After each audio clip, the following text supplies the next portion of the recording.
My girlfriend left me in the middle of our special date night to meet her ex, telling me not to be dramatic and that they were just friends. So, I packed all her clothes and headed straight to the restaurant where they were laughing together. Now, with the entire restaurant watching, I placed her bags in front of them and said, "This is all that's left of our relationship." My relationship with Paula had always been good, or at least I thought it was. We met 3 years ago at a mutual friend's party, and there was an instant connection between us. I'm a thoughtful guy. I've always cared about her, her likes, and her feelings. I never considered myself the perfect boyfriend, but I always did my best to make our relationship work. However, everything changed on her birthday. We had planned a special dinner to celebrate. I wanted it to be a memorable day, so I made a reservation at a fancy restaurant and made sure everything was perfect. But then her ex showed up. The same guy who left her devastated before we met. I couldn't believe what I was hearing. "What do you mean you're going out with him instead of having dinner with me?" I asked, trying to stay calm. "Oh, don't be dramatic. We're just friends. Besides, it was a nice gesture from him. You and I can have dinner any other day," she replied.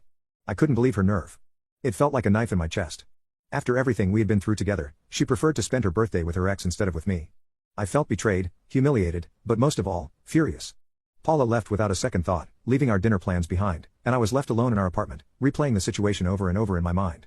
The anger began to consume me. I imagined Jorge, her ex, laughing at me, thinking he still had power over Paula, and Paula, either naive or interested, going along with it.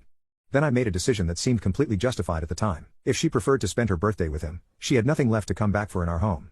I took all her clothes, shoes, and belongings, put them in bags, and drove to the restaurant where I knew they would be. I parked right in front of the entrance and took a deep breath before going in. When I arrived, I saw them sitting together, laughing as if nothing in the world was wrong. I approached the table with the bags and, without saying a word, placed them in front of them. "Here you go, Paula. This is all that's left of our relationship. Don't come back to my house," I said, trying to maintain my composure as everyone in the restaurant watched in amazement. Paula looked at me in disbelief, while Jorge shifted uncomfortably in his seat. The entire restaurant was silent, everyone waiting to see what would happen next. That's when tears started streaming down Paula's cheeks. But I didn't feel sorry. I felt a deep satisfaction seeing everything she had tried to build that day crumble. However, just when I thought the situation couldn't get any tenser, Paula abruptly stood up from the table and grabbed my arm, trying to drag me to a corner of the restaurant. The entire place seemed to hold its breath as she struggled to keep her composure. "Please don't do this here," she begged, a mix of desperation and anger in her eyes. "Why not, Paula? Did you think this wouldn't have consequences?" I replied, my voice trembling with fury.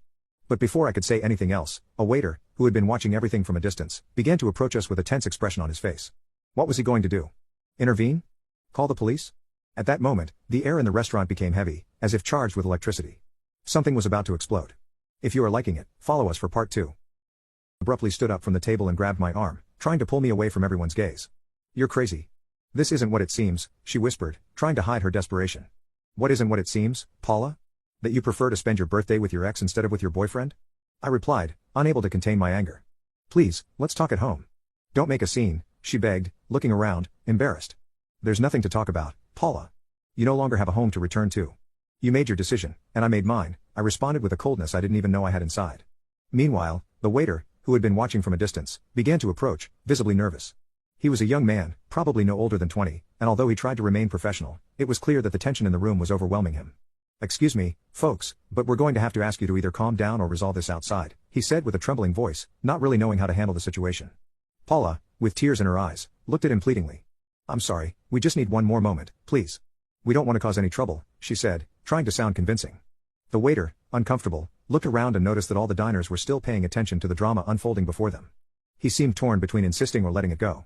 "Please, it's all over now," I intervened, determined to close this chapter once and for all.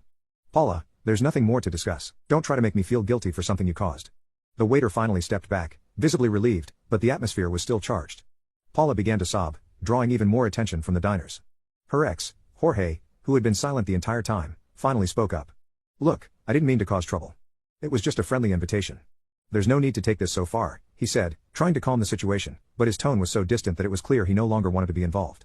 "Don't worry, Jorge, there are no more problems between us. She has nowhere else to go, so I'm leaving her to you," I said with a bitter smile, making it clear that she was now his responsibility.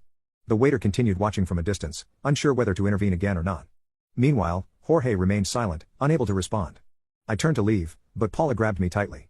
"Don't leave me like this, please, let's talk," she begged, tears streaming down her face. But I had already made my decision. I gently let go of her and walked away, feeling her gaze piercing my back. There was no turning back. As I left the restaurant, I heard Jorge trying to calm her down, but the damage was already done.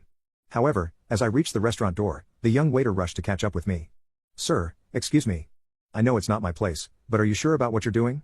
He asked with a mix of concern and curiosity in his eyes. I looked at him for a moment, surprised by his boldness. He didn't know the whole story, didn't know what I had gone through in the past few hours. But somehow, his intervention made me reflect for a brief moment. Believe me, I am, I finally replied, without stopping to walk. The waiter stood still, watching me as I walked away. Maybe he had seen more than I thought. Maybe he had been in a similar situation.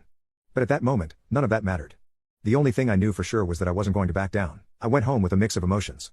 Part of me felt liberated, as if I had regained control that I felt I had lost. But another part of me wondered if I had been too harsh. However, the thought that she had chosen to spend her birthday with another man, and not just any man, but her ex, made me feel like I had done the right thing. That night, I received several calls and messages from Paula, but I ignored them all.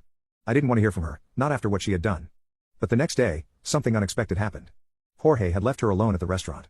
From what I found out later, after I left, Jorge simply got up and left, leaving Paula crying alone at the table. Not only had she lost me, but she was also left alone without the support of the person she thought was her friend. Paula ended up spending the night at a friend's house because she had nowhere else to go.